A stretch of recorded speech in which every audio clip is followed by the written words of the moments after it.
Hello friends, आपका एक बार फिर से स्वागत है हमारे यूट्यूब चैनल में। फ्रेंड्स, आज हम सीखेंगे पास्ट इंडेफिनिट। दोस्तों, जब भी हम कोई टेंस सीखते हैं तो हमें सबसे पहले हिंदी में जो भी वाक्य लिखा है उसे पहचानना आना चाहिए कि ये किस टेंस का है, किस काल का है। जब तक हम उसे सही से पहचानेंगे नहीं दोस्तों, तो हम उसे ट्रांसलेट नहीं कर सकते हैं। तो it is very necessary to identify the sentence. जो हिंदी वाक्य लिखा है वो किस टेंस का है, ये जानना बहुत ही जरूरी है हमारे लिए। ठीक है, तो उसको कैसे जानते हैं दोस्तों, उसको पहचानेंगे कैसे? अगर कोई वाक्य लिखा हुआ है कहीं पे, अब हम उसको कैसे पहचानेंगे कि ये प्रेजेंट इंडेफिनिट है, पास्ट इंडेफिनिट है, फ्यूचर इंडेफिनिट है या प्रेजेंट परफेक्ट है, कौन सा टेंस का है ये, उसको पहचानेंगे कैसे?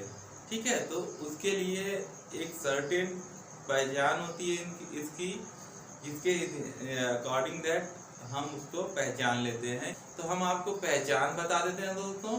आज हम पास्ट इंडेफिनिट पढ़ रहे हैं, तो पास्ट इंडेफिनिट की हम पहचान आपको बता देते हैं दोस्तों कि पहचान क्या है इसकी, कैसे सेंटेंस लिखे रहेंगे तो हम पहचान जाएंगे कि ये पास्ट इंडेफिनिट है। ठीक है, तो दोस्तों यहाँ पे मैंने पहचान लिख रखा है। देखिए यहाँ सबसे ऊपर लिखा है वाक्य के अंत में आ ई ए की मात्राएं होती है। ठीक है, आ ई ए की मात्राएं होती है और उसके साथ साथ कभी कभी था थी थे भी लगा हुआ होता है। जैसे आया गया, देखा, सुना, कहा। ठीक है दोस्तों, गई, लिया, दिया, दी। इसमें क्या है दोस्तों, इन सब में लास्ट में आ की मात्रा, ई की मात्रा या ए की मात्रा आएगी। ठीक है, जैसे एक सेंटेंस ले लिए, मैं बाजार गया था, तो गया में आ की मात्रा आई दोस्तों, उसके बाद फिर था भी है, तो ये रूल ऐसे फॉलो कर रहा है। तो ठीक है दोस्तों, सबसे पहले क्या है, हमें वाक्य पहचानना आना चाहिए। तो आप ऊपर लिखा हुआ है, इसको अपने दिमाग में बिल्कुल बैठा लीजिए कि ये पहचान क्या होती है। अब हम इसको ट्रांसलेट कैसे करते हैं वो देखते हैं दोस्तों। ठीक है, तो इस तरफ हमने इसका पॉजिटिव सेंटेंस लिख दिया है, यानी कि अफर्मेटिव सेंटेंस लिख दिया है। ठीक है दोस्तों, और उसका यहाँ रूल लिख दिया है ऊपर। तो इसका जो पॉजिटिव सेंटेंस होता है उसमें सबसे पहले हम क्या लिखते हैं, सब्जेक्ट लिखते हैं, फिर वर्ब लिखते हैं, वर्ब की सेकेंड फॉर्म। यहाँ पे देखिए 2 लिखा हुआ है दोस्तों, वर्ब की सेकेंड फॉर्म लिखते हैं, फिर ऑब्जेक्ट लिखते हैं। सेकेंड फॉर्म का मतलब दोस्तों आपको पता ही होगा कि वर्ब की 3 फॉर्म होती है, first form, second form, third form. ठीक है, जैसे कि कम, केम, कम, गो, वेंट, गॉन, सी, सॉ, सीन। ठीक है, तो हम जो सेकेंड फॉर्म होगी वो यूज करते हैं। ठीक है, तो आपको बस ध्यान देना है, ये रूल फॉलो करना है दोस्तों। अब बिल्कुल आसानी से आप इसका पॉजिटिव सेंटेंस बनाना सीख जाएंगे। देखिए क्या करना है, एक बार फिर से आपको बता देते हैं। सब्जेक्ट लिखेंगे, सब्जेक्ट के बाद वर्ब लिखेंगे, वर्ब मतलब क्रिया यानी काम लिखेंगे। काम क्या लिखेंगे, काम का सेकेंड फॉर्म लिखेंगे, यानी उसका दूसरा रूप लिखेंगे, सेकेंड फॉर्म लिखेंगे उसकी। और ऑब्जेक्ट अगर दिया है तो ऑब्जेक्ट लिखेंगे आप। ठीक है, तो देखते हैं पहला सेंटेंस, देखते हैं दोस्तों। देखिए यहाँ पहला सेंटेंस हमने लिखा है, मैंने एक शेर देखा। ठीक है, तो यहाँ पे लास्ट में आ की मात्रा आई। ठीक है, लास्ट में बिल्कुल आ की मात्रा आई, तो हमने क्या किया, आप रूल ऊपर देखिए, हम नीचे बता रहे हैं। सबसे पहले हमने सब्जेक्ट लिखा आई लिखा, उसके बाद हमने लिखा सी की सेकेंड फॉर्म सा, फिर एक शेर की इंग्लिश आपको पता ही है, ए लाइन। तो क्या हो गया दोस्तों, आई सा ए लाइन। ठीक है, हम नीचे सेंटेंस एक्सप्लेन करते जा रहे हैं दोस्तों। आपको ये रूल अपने दिमाग में बैठा लेना और इस पे ध्यान देते रहना है कि इसी रूल के हिसाब से हम आपको आगे ले चल रहे हैं। ठीक है, अब देखिए, वह बाजार गया था। ठीक है, इसमें गया में लास्ट में आ की मात्रा है, उसके बाद था है। ठीक है, बाजार गया था, तो उसके लिए भी वही रूल लगेगा ऊपर वाला। तो हमने सबसे पहले क्या लिखा, सब्जेक्ट लिख दिया, फिर गो का सेकेंड फॉर्म क्या होता है दोस्तों, वेंट होता है। तो हमने लिख दिया went to the market, he went to the market. ठीक है, अब तीसरा सेंटेंस लेते हैं हम जीत गए। हम जीत गए, यहाँ लास्ट में ए आ गया। ठीक है, ए की मात्रा हमने कहा है या ए आए या ए की मात्रा है। ठीक है दोस्तों, तो हम जीत गए पास्ट इंडेफिनिट टेंस है ये। ठीक है, तो हमने क्या लिखा, सबसे पहले लिख दिया वी, सब्जेक्ट लिख दिया वी, और उसके बाद विन फर्स्ट फॉर्म होता है, विन का सेकेंड फॉर्म क्या होता है, वन होता है। तो हमने क्या लिखा, वन लिखा, वी वन, हम जीत गए।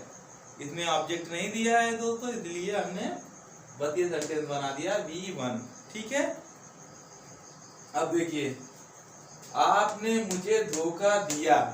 ठीक है, हमने पहचान में बताया क्या है, आई ए की मात्रा या उसके साथ खाती थे, या दिया लिया, दिया लिया, देखा सुना कहा, ये सब लास्ट में होता है। ठीक है दोस्तों, तो यहाँ पे क्या है, आपने मुझे धोखा दिया। ठीक है, तो इसके लिए सबसे पहले हमने क्या लिखा, सब्जेक्ट लिख दिया यू, धोखा आपने दिया, यानी कि काम करने वाला सब्जेक्ट क्या है, यू है, यू डिसीव्ड, हमने डिसीव्ड लिखा है दोस्तों, डिसीव्ड, डिसीव फर्स्ट फॉर्म होती है, डिसीव की सेकेंड फॉर्म होती है डिसीव्ड, और थर्ड फॉर्म भी डिसीव्ड होती है, लेकिन हमें सेकेंड फॉर्म यूज करना है। तो यहाँ पे हमने डिसीव्ड लिख दिया, और मी, मुझे यानी मी। दोस्तों ध्यान रहे, जब भी मेरी बात होगी आई, अगर हम शुरू में लिखेंगे एज ए सब्जेक्ट लिखेंगे तो आई लिखते हैं, और अगर बाद में लिखते हैं तो वही आई इधर आके मी हो जाता है। ठीक है, तो हमने लिख दिया यू डिसीव्ड मी, तुमने मुझे धोखा दिया, यू डिसीव्ड मी। ठीक है, अब अगला लेते हैं, मैंने तुम्हें सूचित किया था, मैंने तुम्हें सूचित किया था। सबसे पहले हमने सब्जेक्ट लिखा आई, फिर सूचित करने की इंग्लिश होती है इन्फॉर्म, इन्फॉर्म का सेकेंड फॉर्म होता है इन्फॉर्म, हमने लिख दिया इन्फॉर्म, आई इन्फॉर्म यू।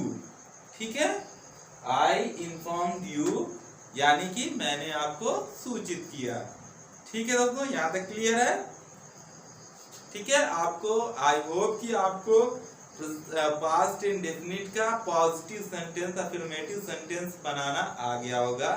अब चलते हैं दोस्तों, हम इसका सेकेंड पार्ट सीखते हैं, नेगेटिव सेंटेंस बनाना। ठीक है, नेगेटिव सेंटेंस कैसे बनाएंगे दोस्तों, उसके लिए देखिए यहाँ पे रूल हमने लिख रखा है। नेगेटिव सेंटेंस का रूल देखिए दोस्तों, आपको हमेशा रूल नहीं छोड़ना है। हर टेंस का एक सर्टेन रूल होता है, आपको वो रूल फॉलो करना है। अगर आप रूल छोड़ेंगे तो आपका आप ट्रांसलेट बिल्कुल सही नहीं कर पाएंगे।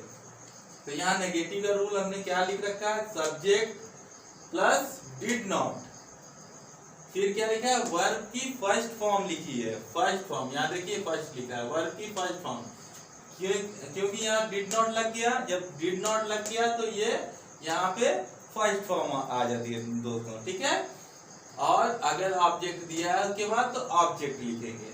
अब देखते हैं पहला सेंटेंस, मैंने शेर नहीं देखा, मैंने शेर नहीं देखा। नेगेटिव का मतलब क्या होता है दोस्तों, नेगेटिव का मतलब होता है नहीं वाले सेंटेंस, ऐसे सेंटेंस जिसमें काम नहीं करने के लिए कहा जा रहा है कि हमने ये काम नहीं किया, या उसने ये काम नहीं किया, या मतलब काम नहीं करना, यानी मना करने वाली बात जो नहीं जिसमें आ जाता है उसे नेगेटिव सेंटेंस कहते हैं। ठीक है, तो मैंने शेर नहीं देखा, रूल आप ऊपर देखिए, हम आपको यहाँ पे एक्सप्लेन करना। सबसे पहले हमने सब्जेक्ट लिखा, फिर रूल के अकॉर्डिंग डिड नॉट ले लिया यहाँ पे।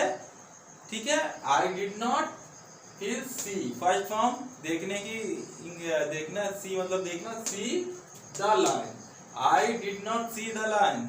ठीक है, अब अगला देखते हैं, वह बाजार नहीं गया था, वह बाजार नहीं गया था। सब्जेक्ट हमने लिखा सबसे पहले ही, उसके बाद यहाँ रूल के अकॉर्डिंग टू रूल हमने डिड नॉट ले लिया। ठीक है, ही डिड नॉट, फिर go to the market, he did not go to the market, वह बाजार नहीं गया था। तीसरा सेंटेंस है हम नहीं जीते। हम नहीं जीते यानी हम हार गए, उसको हम बोलते हैं हमेशा दोस्तों, अगर हम हार गए तो हम ऐसे भी बोलते हैं कि हम नहीं जीते। हम नहीं जीते, हम नहीं जीते की इंग्लिश क्या होगी दोस्तों? सबसे पहले हम क्या कैसे ट्रांसलेट करेंगे हम नहीं जीते का?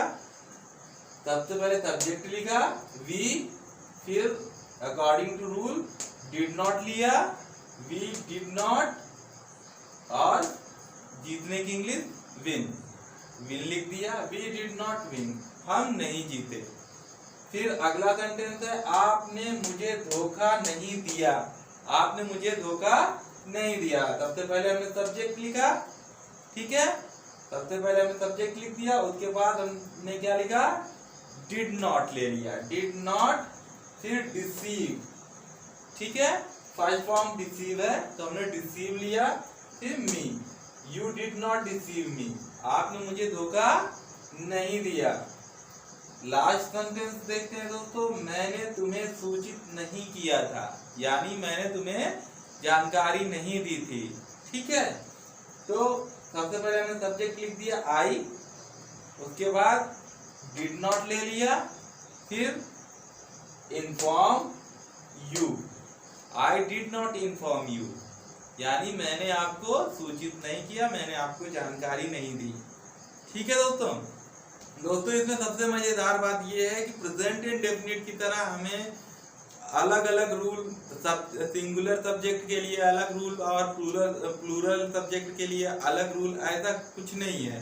इसमें सारे सब्जेक्ट के साथ एक ही रूल काम करता है दोस्तों। ये अच्छा है इसके लिए, ये बहुत ही इजी, ये सेंटेंस बहुत इजी है। अगर आप थोड़ा सा भी दिमाग लगाएंगे दोस्तों बिल्कुल आसानी से समझ जाएंगे।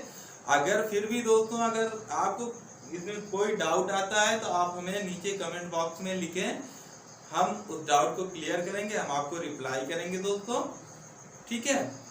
अगर आपको ये वीडियो पसंद आए तो इसको लाइक, शेयर एंड सब्सक्राइब करना ना भूलें दोस्तों।